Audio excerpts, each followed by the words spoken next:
What's up guys, my name is Walter Fernandez and today we're talking Canon R6 and the Cinestill 800T. As you can see, this is not the Canon R6, this is the Canon EOS 5. It's a film camera that I shot this roll of film alongside the Canon R6 on a recent night portrait shoot that I did. And I'm going to be comparing the results today and hopefully you guys could learn something or two. I just wanted to share what I got from it. So basically, the way I shoot is I shoot the film alongside the digital, and then I kind of use the digital files to kind of emulate the film. They won't look exactly the same. It's impossible to get it to look exactly the same, but my hope is that I could get them to work together because I love shooting digital, but I also really love shooting film. Now before we move on, let me just tell you a little bit about why I still shoot film in 2022. And it's not nostalgia or anything. I grew up in the 90s and my parents took a lot of photos of us on film, but I never really got to experience that film photography aspect. So it was never something that I was having a connection to or something. It was not. Now most of the time when we're talking about film photography, or more so whether we could emulate digital with film or not, the opinions usually vary between these two extremes. One of them being you can always just emulate film photos with your digital shots. It'll save you so much money. Just hop on some of this filmic presets by so and so, and like there's a teal and orange crushed lifted blacks bullshit.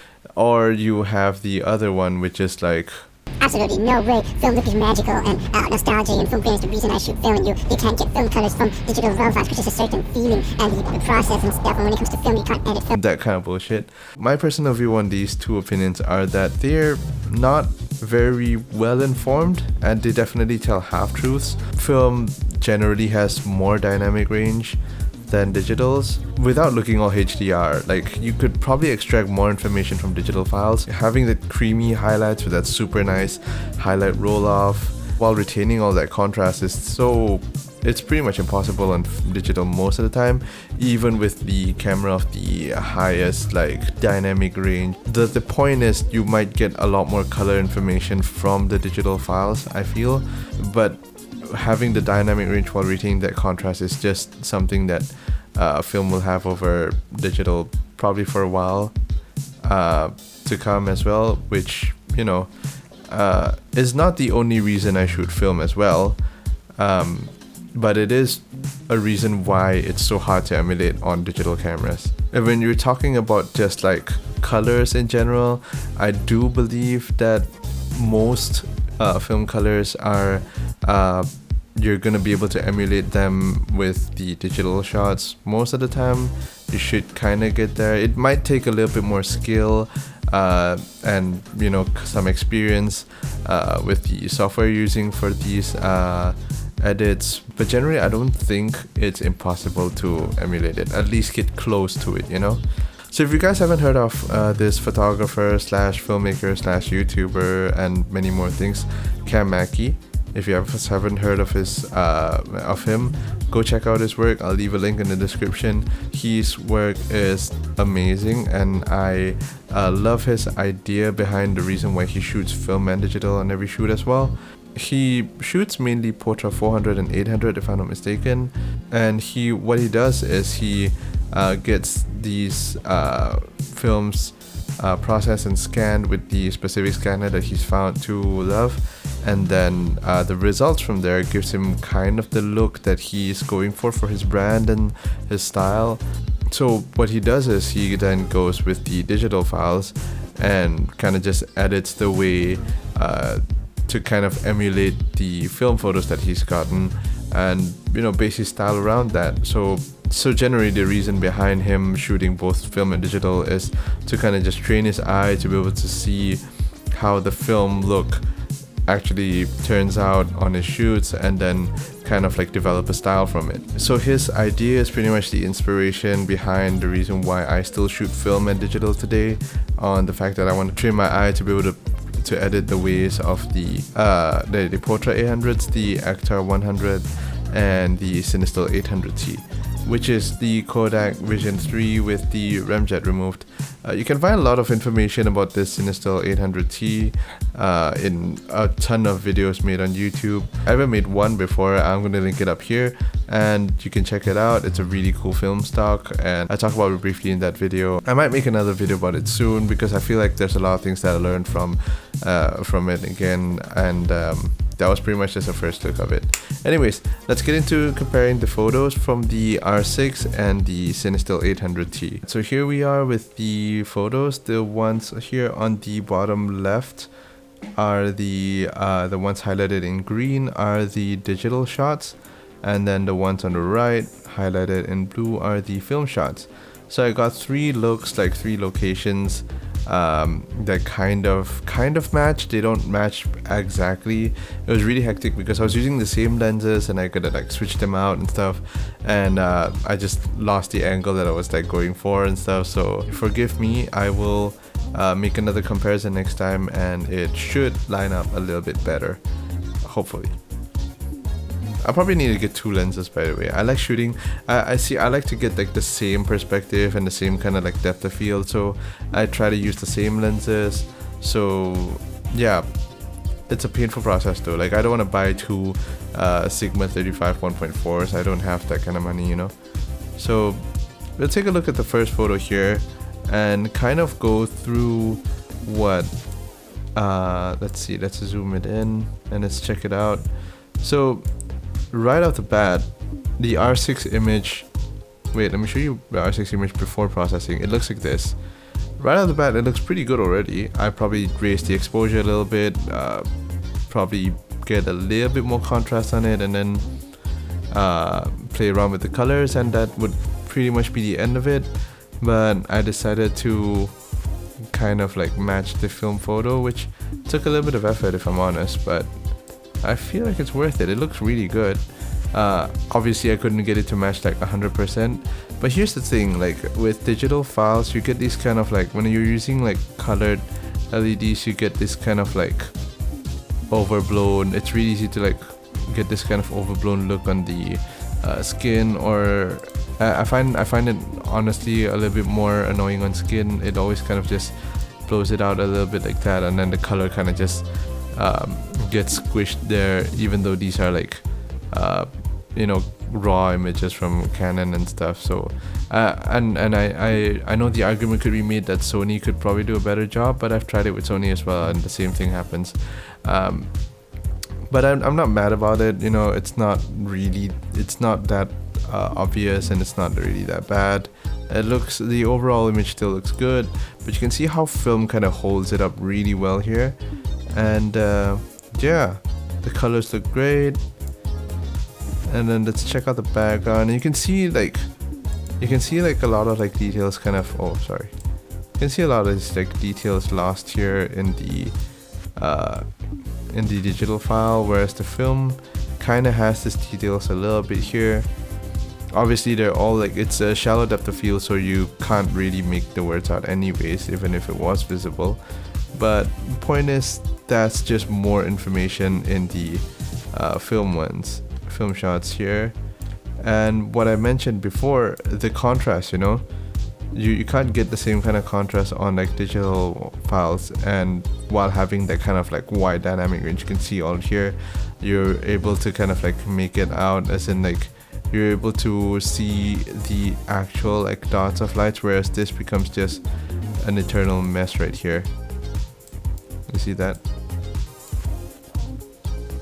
But you know, these are small details that are not super important, but it kind of like, one of them kind of still feels like the film one feels so much more alive because of the background, but it's not that obvious in this shot. I'll show you then the next shot, it becomes a little bit more obvious.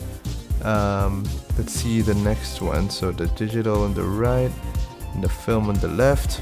So right here you can see right out the bat, like I'm getting like a lot of contrast on the digital shot, and it's honestly contrast because of the lack of dynamic range. Like it's just not like the film photo, that it's just so much more pleasing the way the colors fall off to the shadows and stuff.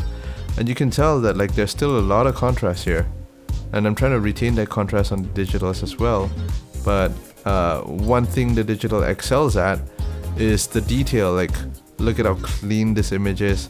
I don't know what ISO. Oh, it's shot at ISO 1025. Yeah, really clean. Like R6 looks so clean in low light.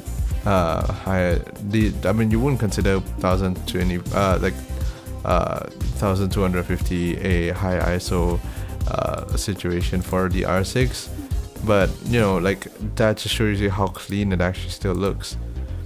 Whereas the Cinestill, it's just noisy. That's normal for film, especially at 800 ISO. You're gonna get that kind of look, but depending on who you are, that's actually pleasing or not. I don't care for it. I don't really think it's an issue, but I think it actually does look good sometimes. But I don't know, I don't feel like it makes a really big deal. I like the texture, but when you're kind of zooming out, it doesn't really make that big a difference. And I know a lot of people like to add grain into the digital shots to kind of make it look even more similar, but I feel like I like to keep it grainless most of the time. I like to keep it the way it is. When I shoot with my Canon M100, it's usually pretty grainy, and I don't have a problem with that. I'm not scared of noise, but I don't feel like I want to add noise into it, you know? Now, similar perspective, and then here's what you see. Like, I've got too much contrast here on the subject, but look at the background and compare this lifeless light balls with these light balls here, which are full of life.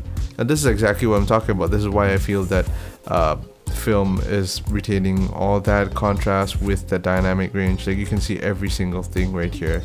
That's crazy. And like, overall image, you can see how much more alive this film shot look, you know? Same lens, same perspective, I mean similar perspective. Look at that background, and you know what, like, here's the thing. I'm gonna go to the next shot and it's gonna be even more obvious. Let's try it. So that's the film one, and that's a digital look. So this is the most obvious one. I could not get these to match for the life of me. So this shot looks good, the subject looks good, I guess, in both shots. A lot more contrasty on the digitals, definitely, but the film, it's contrasty, it looks good, it looks natural. Yeah, dynamic range is superior, but that's, like, again, that's not the main point, you know, but it does look a lot more alive on the film. Let's look at the background right here. Look at those lights and compare them to these. Like, I could color match them. They'd still look pretty dead. The digital shots will still look pretty dead. And here's another thing. The argument could be made that I could just, you know, select subject on the digital file and then kind of, you know, manipulate the background to like add more contrast. And you are right. But that's the point. That's the point when we're comparing when we're literally comparing dynamic range. You don't say, okay, let me take like 4 shots and like stack it together HDR on the digital shots and like, oh look, there's more dynamic range. Like, that is true, and if that works with your workflow, then you know that's something that you want to look into.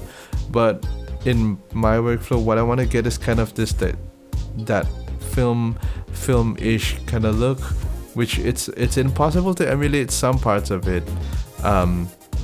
And that's not the whole point of this. The whole point of this is for me to kind of get a look that could work together. And side by side right now, I could have probably done a better job with the colors in the background.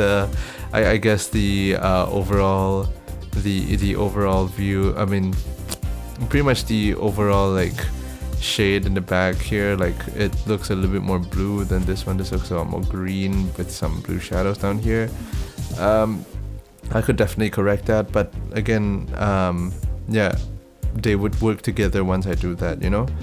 And yeah, throwing back the other shots that I did earlier, you know, see, these two, they would work together. I could just upload them together and they would work fine. Let's try this one as well. Would work fine together in my opinion. This one probably need some work, and then it will work fine. So just to wrap this up, like this is just that's the reason why I still shoot film. I like that look of the film, and I want to make a brand, and I want to make it a look, a style out of it, or a personal style out of it, like for a brand or something. I'm still in the middle of like finding my way through this photography journey for me. So way I work out with this as well is I make presets for myself so that I can come back to it whenever I want to make an edit of another photo as well, and see how good they work with others. In the future, I might release them if anyone's interested. Let me know if anyone's interested, by the way, because it'll be cool to like share this with you guys, and you know, I want to get your opinions as well, and hopefully I can get more of you guys to try this out, you know, try different methods to kind of see how they influence your look in the future as well. There are so many other film stocks that you guys can try out if you want to look a little bit more different, or you know, or if it's something that just interests you that you want to try out. Shooting film is always a lot of fun, and I always absolutely encourage everyone to try it, especially if you're a photographer that hasn't tried shooting film yet. Anyways, that's it from me. Hit the like button if you enjoyed this video, or if you learned something. Comment down below if you have something to tell me, if you feel I missed out something, or if you like my comparison, if there's something to say about my comparisons, or you know. And lastly, subscribe if you're into content like this. I will definitely be making more film comparisons with digital cameras as well. So yeah, let me know guys, and I will see you in the next video. Bye.